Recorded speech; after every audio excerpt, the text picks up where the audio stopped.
Welcome to the T2 Hubcast. Join Martin, Dave, Spencer and guests as they discuss all things personal and professional development. The T2 Hubcast, brought to you by the People Performance People.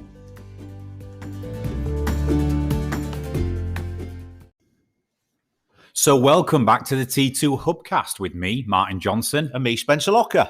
Spence, quick fire Hubcast today. Yeah. I say that. We always say quick fire Hubcast and then we end up doing 30 minutes. Are we even capable of doing a 10 to 15 to 20 minute Hubcast? You know what? Let's challenge ourselves. Well, let's go for Let's it then. do it. Well, stop the small talk. We're going to have to get straight into it then, aren't we? So no mention of the weather, no mention of the month or COVID or anything like that, straight into it. So this podcast, we wanted to jump on because it's quite an interesting one or topic for the current climate. But it's an interesting topic, Spence, for any climate. And it's about leaders and managers in organizations or anybody really who's having to collaborate with others. How do we inevitably, when we get challenges and objections from employees or from team members, how do we handle those challenges and objections? How do we not just counteract them or get into some type of directive, just do as you're told? How do we actually field a challenge or an objection effectively so we leave the person feeling like they have the answer or that they can now move past it and be engaged in what you're asking them to do? Certainly. And if you're looking at sort of fostering a collaborative environment within a workplace, then you want people to challenge and you want people to sort of look at things from a different perspective and feel comfortable in actually sort of saying, I don't agree with that, or however they do it. You raise a great point. You know, we want people to challenge. We don't want to have an environment where people are scared to raise a question or an objection or a concern. But at the same time, you don't want a toxic environment where everybody's challenging for the sake of it because they're completely disenfranchised. Yeah. And then it just becomes a toxic situation. So you want to embrace challenge in your organization and give people and empower people, you know, with the ability to be able to challenge and ask questions. However, you need to field them correctly. Yeah. You need to be able to absolutely embrace that challenge, navigate it, and come out the other end with both parties feeling that they're on the same page. All right. So what we're going to talk about, Spence, is the 7 ways or 7 steps to handling challenges and objections. Right. Because we want you to think about it chronologically. And the first few steps in particular are really important because generally we tend to miss them. And when we miss them, then it ends up being a counterproductive discussion. Yeah. So number 1, the first thing we should always do when being challenged or having an objection from a team member or employee is always show an appreciation for their viewpoint. So the temptation for leaders, Spence, and we see it all the time, is you challenge and I go, yeah, but Spence, you're wrong. Or, yeah, but Spence, what you're not thinking about. So I counteract your challenge. That then ends up in shield mentality. Yeah. Chimps come out and we have combative discussions. Certainly. I mean, nobody's prepared to listen when the shield's out because it's all defensive. And we need to acknowledge and we need to understand that. What was the word you used there? Was it appreciation? Always show an appreciation for their viewpoint. We need to understand and appreciate. There we go. That appreciation is not aligning with it. It's not compromising your viewpoint. It's just acknowledging that they have a viewpoint that is valid. Great point. It's not you saying, I agree with it totally. And it's the same with anything else. Great point. I often hear you say this in your sessions that you deliver. Just because you appreciate somebody's position or situation doesn't mean that you're backing down from yours. It's just saying, I see where you are coming from. Or I completely understand how you've come to that conclusion. Or I totally get it, right? So what you need to do at number 1 is to handle a challenge or objection effectively is before you jump in or progress or respond, you need to show an appreciation for their viewpoint. And that can come in many forms. Like, look, Spence, do you know what? Totally get where you're coming from. You know, or I absolutely understand how you arrived at that conclusion. And the results of that are that I'm hearing what you're saying and I'm listening to what you're going to say. Yeah, I'm saying you're not wrong here. Yeah. And you're valid. You have a valid viewpoint, and that's fine. Yeah. That's absolutely fine, and I appreciate it. Right? I'm not getting defensive about it. So the reason that step's important is because I've diffused your chimp. Yeah. Your chimp goes, oh, right, okay. So you see where I'm coming from. Whereas if you respond with, let me just put in there, Spence. I don't think you're seeing the bigger picture here. The chimp goes, oh, really? Oh, really? And then we're going into microaggressions, then, aren't we? Yeah. So step 1, always show an appreciation for their viewpoint. Get used as a manager or leader to responding to challenges and objections with an appreciation for what they have just said. Even if you disagree with it, you're not saying you're reneging on what you believe. You're just saying, I understand, I get it, and you're entitled to that. Step 2 then, Spence, once we've done that, we do have to respond. You can't just say, totally get where you're coming from, Spence, and then not follow up, right? Because they'll be going, yeah, and, right? So step 2, seek reasoning and rationale. Seek reasoning and rationale. This stops you from responding quickly. And this is the really interesting point, I think. As well as showing appreciation, you can't just jump in with your response and counteract it, because then your appreciation just becomes a false tactic. Does that make sense? So show the appreciation at step 1. Step 2, you've got to seek reason and rationale. Can I just ask, Spence, just tell me a little bit more. How have you arrived at that conclusion? Just so I understand it correctly, what do you actually mean by that? How are you coming to that conclusion? So I'm putting it back onto you because I want to learn more. And that does 2 things. It probably throws up some information that I've not been considering myself, which could be gold dust, which validates your point of view. But also it gives me time to think about my response. It gives me more ammo to think about my response, more information. Does that make sense? Certainly. I think step 2 is what 99.9% of human beings miss out. They don't seek to understand and clarify. Even if they show appreciation for your viewpoint, they jump in with theirs straight away. And Dave says this, well, both you and Dave, and on the back of that, so do I, but you both say, listen to understand rather than listening to reply. Yeah, which is a great 7 Habits thing by Stephen Covey. Yeah. Seek to understand before you demand to be understood. Yeah, absolutely. So step 2 is seek reason and rationale, and be quiet. As a leader or manager, shut up. If you're going to ask for reasoning and stuff, you got to sit there and absorb it, learn what they're about to say. So then we end up at step 3. So number 1, we've shown an appreciation and disarmed the chimp. Number 2, we've seeked reasoning and rationale and got some more information. Number 3, what do we do then? Do we then now show our hand? Do we then now respond? Well, the answer is no. What we need to do at 3 is we need to replicate 1. We need to acknowledge their updated position. So you raise some really valid points there, Spence. So you're showing that recognition again, that piece. You're saying to them, this is a collaboration, I understand. So step 3 is acknowledge the position. I see how you've come to that conclusion now. Now you've shared that with me. I totally get it. And do you know what? A, B, and C, you're absolutely bob on. Now, you imagine the objector at this point. Number 1, I've shown an appreciation. Number 2, I've asked you for more information and your rationale. You've given me it. Number 3, I've actually shared with you now and acknowledged how I can see you've come to that point and you've got some valid points. What position are you feeling right now? Pretty damn good, really. Listened to. Yeah. Appreciated. Yeah. Validated. And ready to engage. Yes, and do you know what? So, You're already now in the lounge of collaboration. Yeah. You're already now more willing to meet me in the middle somewhere. I guarantee it. It's human science. It's human nature. So step 3, acknowledge the position. Now, step 4, so we're progressing now. You now have to go. You can't just delay it forever. So you've got to provide your reasoning and rationale. So at 2, you've sought their reasoning and rationale. At 4, you've got to provide yours. Yeah. So it now allows you to respond from a position of strength because you've disarmed the chimp. You've got more information from them. You've got some really valid points to work around.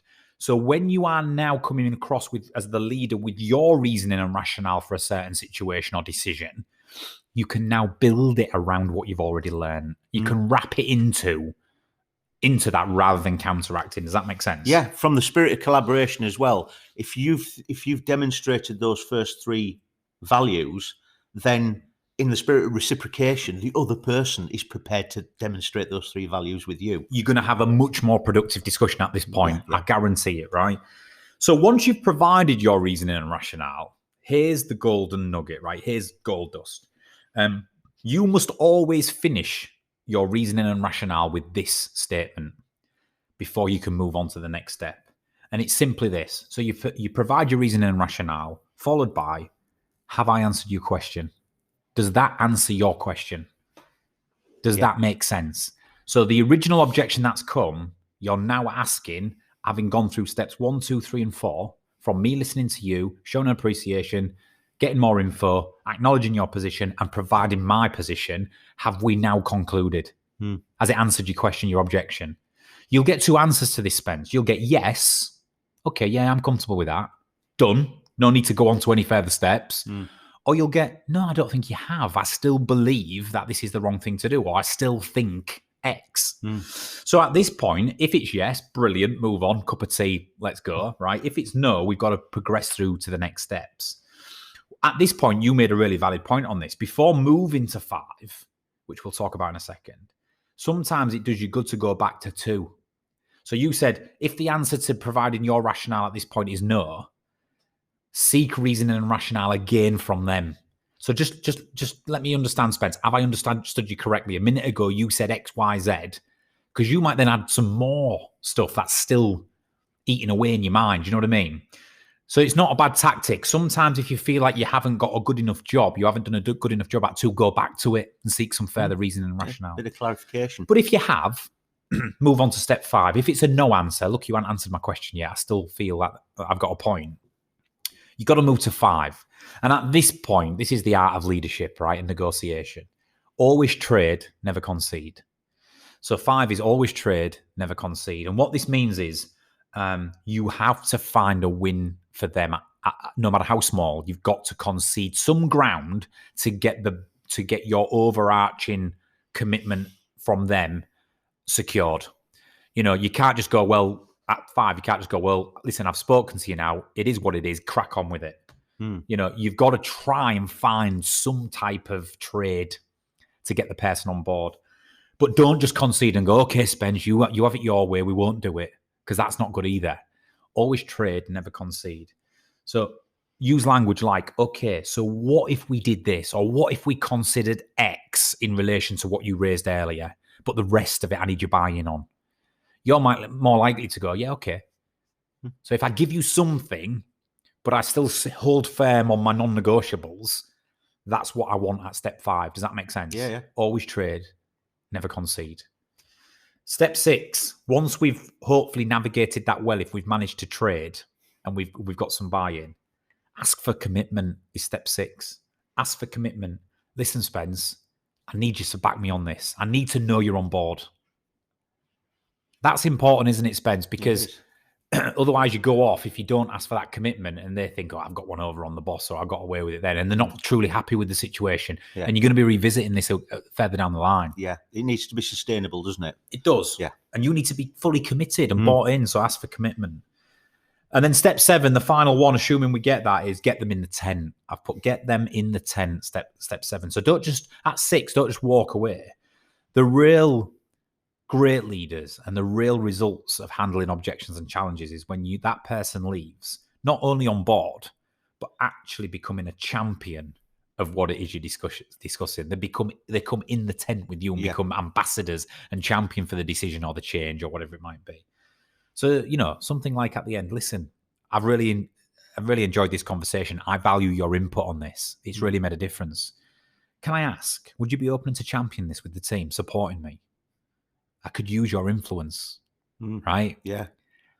Well, when you give somebody that power and that empowerment, they'll go, yeah, absolutely, sure. All of a sudden, it's a different dynamic. You're not now pulling against me.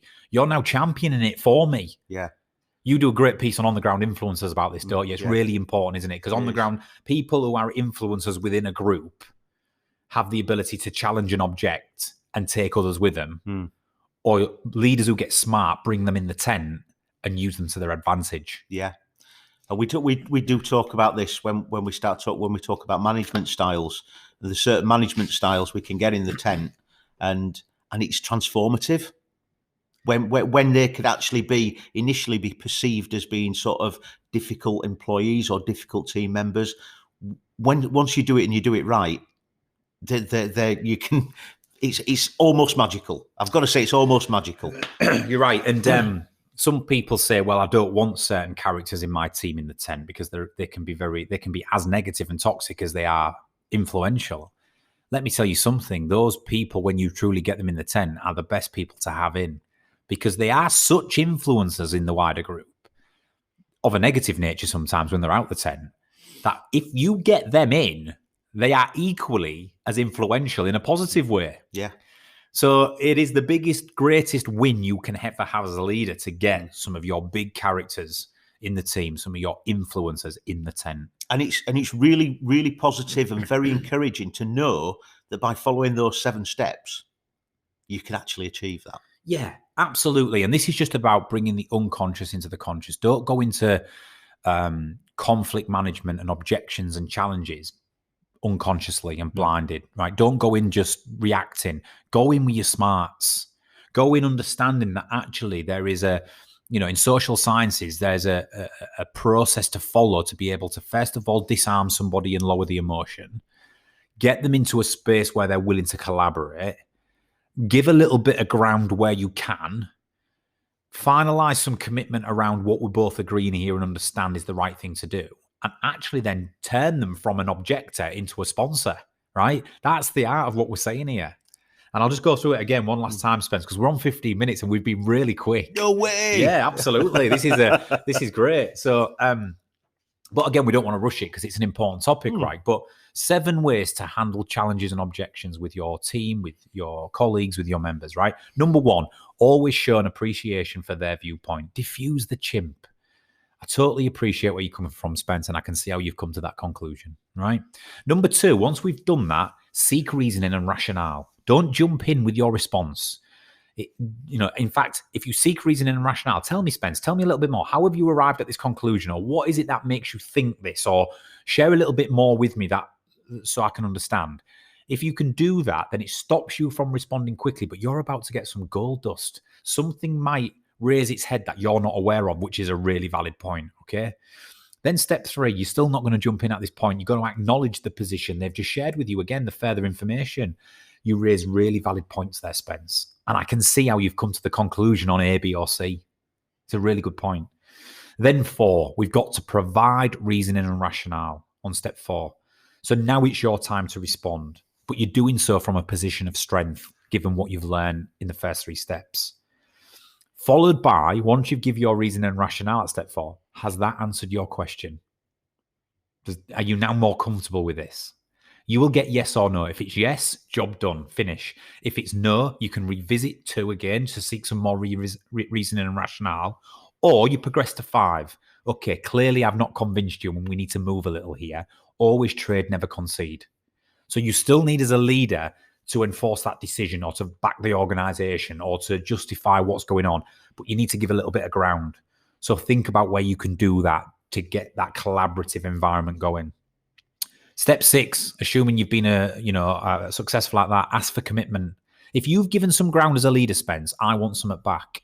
I say this to you and Dave a lot. You probably know. I say, listen, mate, I really need you to back me on this, or I need your commitment on that. Can you do that for me? And if I've given enough, you will do it in a heartbeat. So always ask for commitment. And 7, get them in the tent. Don't just leave it there. What if we turn them from an objector, a serial objector and challenger, into a champion, into an ambassador? By asking them, raising their level of influence with them. Do you realize how influential you are with the team? I'd love you to champion this. I'd love you to get on board.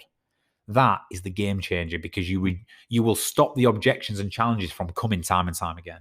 And it's all challenge state language as well, isn't it? It is. It's focusing on what we need to achieve, what your part is in that. And that's what people can work with. So leaders, Spence, I'll ask you for a final thought in a second, so we'll finish on 20 minutes. Leaders, think about how you're currently dealing with conflict, with challenges, with objections from team members. Think about them steps. Which ones are you missing? Are you jumping straight in at 4? I bet most leaders are listening to this thinking, I jump straight in at 4. I instantly provide my side of the story and my reasoning and rationale. There's no first 3 steps, which then leads to a chimp-led, emotionally fueled, combative discussion, right? Think about it. Follow the steps. Start being a bit smart with it. And the idea is diffuse the chimp. You got to signal friend, not foe. I want to collaborate. Seek understanding, right? Move towards your position. Ask if that's answered the question. If it's not, you can either have to trade, not concede, or revisit the rationale again. And assuming we've got to give a bit of ground, if you do and you find something that works, ask for commitment, get them in the tent. Any final comments, Spence? Yeah, just briefly, this falls squarely into when we start talking about people who get triggered by having difficult conversations. Some people are intimidated for whatever reason, whatever their unconscious motivators. And we always say to them, what makes that conversation difficult? And it's like, well, it's the confrontation, or it's the fact that I've got to discipline somebody, or it's just the same thing. It's when I approach that conversation, I've got to make sure I defuse that chimp, because that's what's causing it to be difficult. So yeah, it's along similar lines. When we feel ill-equipped to deal with something, certainly if we don't like conflict, we'll avoid it, to your point. Yeah. What this is doing is giving you the skill set, the knowledge to be able to calmly go through a process that will deliver a better outcome. Yeah. And the more you do it, the more you get results. The more results you get, the more comfortable you will get in having tough conversations. Yeah. So leaders, think about it. I think we're going to put a pathway on the hub. So Lydia's going to write a pathway for the hub very shortly on this, so you'll be able to get the actual written content for this to follow up with. But start practicing it, and I'm sure you're going to get some results. Spencer Locker, enjoyed that. We've come in on 20 minutes. No. That's the quickest podcast we've done for a while. Thank you very much, Spence. Cheers, Martin. And we'll be back shortly with another T2 Hubcast.